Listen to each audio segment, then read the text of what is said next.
कैसे हो मेरे प्रिय बच्चे। मैं तुम्हारा हनुमान तुमसे बात करने आया हूं।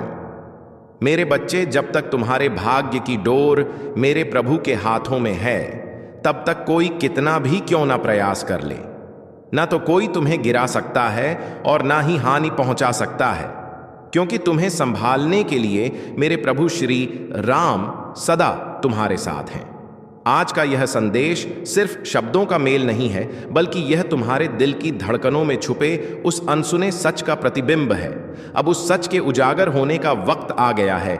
यह संदेश तुम्हारे लिए है। यह एक ऐसा संदेश है जिसे सुनकर तुम अपने अस्तित्व को एक नई दिशा में ले जाओगे। मेरे प्रिय, जब भी तुम अपनी जिंदगी के किसी अहम मोड़ पर खड़े होते हो, तब तुम्हें ऐसा महसूस होता है कि अभी तक कुछ हासिल नहीं हुआ है और ना ही हासिल होगा। पर तुम भूल जाते हो कि एक मिनट में जिंदगी नहीं बदलती है, पर कभी कभी एक मिनट में लिया गया फैसला जिंदगी बदल देता है। पर यहां एक अद्भुत बात है कि अगर प्रभु की कृपा हो जाए तो क्षण भर में काया पलट जाती है। तुम्हारे अंदर यह पक्का विश्वास होना चाहिए कि प्रभु जो कुछ भी कर रहे हैं वह मेरे भले के लिए कर रहे हैं और यही मेरे लिए सबसे अच्छा है। लेकिन वह क्या देंगे, कब देंगे, यह उनकी मर्जी है। भक्त का पहला कर्तव्य यही है कि उसकी मर्जी में राजी रहना चाहिए।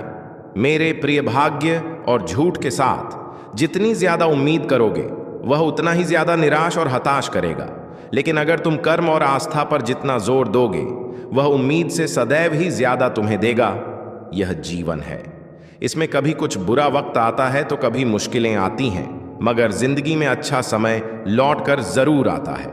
परमपिता परमेश्वर की कृपा पर भरोसा रखते हुए तुम्हारा काम है चलते रहना, जीवन में आगे बढ़ते रहना है। क्योंकि जब तुम आगे बढ़ोगे तभी वक्त बदलेगा और परिस्थितियां भी बदलेंगी।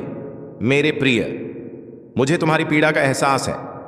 जीवन में कई बार कुछ कदम ऐसे होते हैं जिन्हें उठाते हुए बहुत तकलीफ तो होती है, मगर उन फैसलों से तुम्हारा जीवन बेहतरीन हो जाता है। मेरे प्रिय, तुम्हारे जीवन का यह वह समय है जब सब कुछ तुम्हारे मन मुताबिक होगा। सारी खुशियां तुम्हें प्राप्त होंगी, तुम्हारा हर एक सपना साकार होगा। अक्सर तुम तभी गलत फैसला लेते हो जब तुम सफलता के अंतिम चरण में होते हो। मेरे प्रिय, प्रभु अपने बच्चे के साहस और धैर्य को परखते हैं कि उनके भक्त को उनकी कृपा पर कितना भरोसा है। किंतु तुम जल्दबाजी और क्रोध में सब कुछ नष्ट कर रहे हो। इसलिए सबसे पहले अपनी बुद्धि विवेक को टटोलो। इसकी निगरानी करो कि कहीं तुम कोई गलत फैसला तो नहीं ले रहे हो। याद रखना मेरे प्रिय, ईश्वर को जिससे जो कार्य कराना है वह करा ही लेते हैं। इसीलिए हर एक क्षण में स्वयं की क्षमता और परमात्मा की कृपा पर विश्वास बनाए रखिए। जब तक तुम बीते कल और दुख के पीछे भागोगे तब तक तुम्हारा मन शांत नहीं होगा।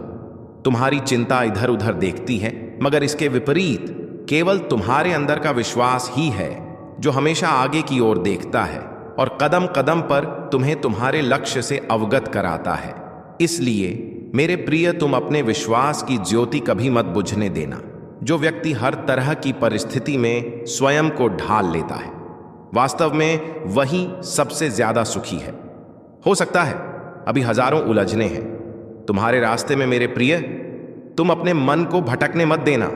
तुम बस प्रयास करो। मैं हर क्षण तुम्हारे साथ हूं। यह तुम्हारी परीक्षा का अंतिम पड़ाव है। इसके बाद तुम सिर्फ सफलता और समृद्धि को अपने जीवन में आते देखोगे। तुम्हारे जीवन का हर एक पल सुख चयन से भरा होगा, क्योंकि तुम्हारे जीवन में वह पल आ रहा है जिसमें तुम्हारी सभी इच्छाएं पूरी होंगी। परम पिता परमेश्वर की शक्तियों पर विश्वास करो। जो हो रहा है तुम्हारे लिए बहुत अच्छा हो रहा है। विश्वास रखो, सब कुछ सकारात्मक होगा। मेरे बच्चे, दृढ़ निश्चय के साथ इस आशीर्वाद को स्वीकार करो और कमेंट में प्रभु श्री राम का नाम जरूर लिखना। राम राम कहने से प्रभु की कृपा बनी रहती है। इसके बाद तुम्हें स्वयं के भीतर एक दिव्य ऊर्जा का आभास जरूर होगा। तुम उसी क्षण प्रभु से जुड़ाव महसूस करोगे। सदा सुखी रहो, खुश रहो, नित्य प्रतिदिन आगे बढ़ो। कैसे हो मेरे बच्चे, एक बात समझने का प्रयास करो कि इस ब्रह्मांड के हर कण में परमात्मा का वास है। हर स्थान पर परमात्मा मौजूद है। अगले 24 घंटे से लेकर आने वाले 2 हफ्तों तक बहुत सावधान रहो। तुम्हारे साथ बहुत कुछ घटित हो सकता है, अच्छा भी और बुरा भी। इनमें कुछ ऐसा होगा जिससे तुम्हारे जीवन में कई बदलाव हो सकते हैं। मेरे बच्चे, बहुत सतर्क रहो, अपने आंख कान खुले रखो, इसी में तुम्हारी भलाई है। किसी भी संकट को टालने के लिए तुम्हें प्रभु की शरण में आना चाहिए। मेरे प्रिय, एक बार फिर तुम वहीं गलती करने जा रहे हो। तुम्हें खुद को रोकना होगा, वरना अनर्थ हो जाएगा। मत करो किसी पर भरोसा सिवाय प्रभु के। आज का संदेश तुम्हें आगाह करने के लिए ही है। जो सफलता तुम्हारी ओर आ रही है, उसी के कारण बहुत से लोग तुम्हारे विरुद्ध हो चुके हैं। यह लोग तुम्हें सफल होते नहीं देख सकते हैं। मेरे बच्चे, तुम्हारे आसपास जो लोग हैं, चाहकर भी तुम्हारा नुकसान नहीं कर पा रहे हैं, और अब यह बात उन्हें हजम नहीं हो रही है कि तुम उनके जाल से आजाद हो चुके हो। इस बात का गुस्सा उनके सिर चढ़ा हुआ है। इस बार चाहे वह कुछ भी करें, चाहे सिर पटके या पैर, तुम्हें फिर से यह गलती नहीं करनी है। बीते वक्त में जो हुआ वो हुआ, उसका हिसाब तुमने अच्छे से चुका दिया, लेकिन अब तुम्हें सावधान किया जा रहा है। यह चेतावनी का संदेश है। तुम्हें रोका जा रहा है। किसी के भी जाल में फंसने से मुझे तुम बहुत प्रिय हो, क्योंकि तुम्हारे दिल में किसी के लिए कोई छल कपट नहीं है, और ना कोई गलत भावना, ना बदला लेने की चाह। तुम सबको माफ कर देते हो। तुम बहुत साफ दिल इंसान हो, बहुत पवित्र, बहुत दयालु। लेकिन मेरे प्रिय, तुम्हारी इसी बात का लो। आसपास मुझे कोई ऐसा इंसान दिख रहा है जो कभी भी तुम्हें दोबारा नुकसान पहुंचा सकता है, या पुरुष हो या स्त्री, इससे कोई फर्क नहीं पड़ता। तुमने उसके और उसके परिवार के लिए बहुत कुछ किया है। यह व्यक्ति तुम्हें हानि पहुंचाने से पहले एक बार भी नहीं सोचेगा। मुझे पता है कि कोई यह नहीं मानता है, जबकि तुमने बहुतों के लिए ना जाने कितना कुछ किया है, और उस इंसान के लिए तो हद से ज्यादा किया है। मैं बार बार यह बात इसलिए कह रहा हूं क्योंकि यह बात बार बार सामने आ रही है। तुम्हारा देने वाला स्वभाव, तुम्हारी मदद करने की आदत, उस इंसान को यह सब अच्छे से पता है।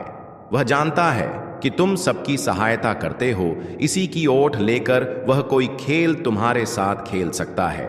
वह तुम्हारे स्वभाव से पूरी तरह परिचित है, इसलिए अब सावधान रहो। मेरे बच्चे, यह संदेश तुम्हें इसलिए मिला ताकि तुम फिर से उस गलती में ना पड़ो। अपने दिल की सुनो, लेकिन आंखें खुली रखो। मुझे ऐसा लग रहा है कि कोई ऐसा व्यक्ति तुम्हारे आसपास है जो तुम्हें बहुत करीब से जानता है। उसने इस बात का गलत फायदा उठाया है। इस व्यक्ति ने तुम्हारा इस्तेमाल किया है और कोई भी मौका नहीं छोड़ा। तुमने जो कुछ भी हासिल किया है, वह सब अपनी मेहनत से, अपनी मेहनत के दम पर कमाया है। यह सारी उपलब्धियां वह व्यक्ति अपने नाम करने से पीछे नहीं हटता। वह बार बार यही कहता है कि यह मेरी वजह से हुआ, मैंने यह किया, मैंने वह किया, मैंने तुम्हारी मदद की। लेकिन तुम जानते हो, और उसे भी अच्छे से पता है, कि असल में तुमने ही उसकी मदद की है। फिर भी वह इसका श्रेय तुम्हें कभी नहीं देता है। मेरे बच्चे, इस समय तुम उससे दूरी बना रहे हो, और यह बात उसे बिल्कुल पसंद नहीं आ रही। यह व्यक्ति बहुत कृतघ्न है। तुमने जो भी किया उसके लिए वह कभी दिल से शुक्रिया नहीं कहता है। उल्टा उसने तुम्हें ठेस पहुंचाई है, तुम्हारा मजाक उड़ाया है, यहां तक कि लोगों के सामने तुम्हारी बेइज्जती की है, क्योंकि वह गुस्से से पागल हो रहा है। उसे समझ नहीं आ रहा कि तुम कैसे बदल सकते हो। कोई ऐसा व्यक्ति है जिसकी ऊर्जा मुझे तुम्हारे आसपास महसूस हो रही है। वह तुमसे बहुत ज्यादा रुष्ट है, बहुत आहत है, जैसे तुमने उसका सब कुछ छीन लिया हो, क्योंकि अब तुम उसके कहे मुताबिक नहीं चलते। लेकिन यह व्यक्ति बहुत एहसान फरामोश है। तुमने हमेशा इसे अपना सर्वश्रेष्ठ दिया। इस व्यक्ति को हर बार अपना सबसे अच्छा पक्ष दिखाया। यह लोग जो तुम्हारी ऊर्जा को चूस लेते हैं, इन्होंने एक समय पर तुम्हारी ताकत को पूरी तरह से निचोड़ लिया था। तब तुम बहुत निराश हो चुके थे, हताश हो गए थे। तुम सोचने लगे थे कि इतना कुछ करने के बाद भी मेरा मजाक बनाया जा रहा है, मेरे बारे में गलत बातें बोली जा रही हैं, अपशब्द कहे जाते हैं, और मेरी मेहनत का श्रेय भी मुझे नहीं मिलता। तुमने इस व्यक्ति को कई मौके दिए, अनगिनत मौके दिए, जितना वह हकदार भी नहीं था उसे कहीं ज्यादा, क्योंकि तुम्हारा स्वभाव ही ऐसा है। तुम बहुत क्षमाशील हो, हमेशा इस व्यक्ति को माफ करते आए हो, लेकिन उसने तुम्हारी इसी अच्छाई का गलत फायदा उठाया। उसे लगता है कि तुम तो माफ कर ही दोगे। तुम्हारी इस क्षमाशीलता का उसने बहुत गलत इस्तेमाल किया। तुम बार बार उसे माफ करते रहे हो, क्योंकि तुम बहुत समर्पित थे। तुमने इस व्यक्ति और इसके परिवार के लिए इतना कुछ किया है जितना शायद ही किसी ने किया हो, लेकिन बदले में तुम्हें कभी श्रेय नहीं मिला। उल्टा तुम्हारे बारे में गलत बातें फैलाई गई, तुम्हारा मजाक बनाया गया। हाल ही में तुमने उसके इशारों पर चलना बंद कर दिया।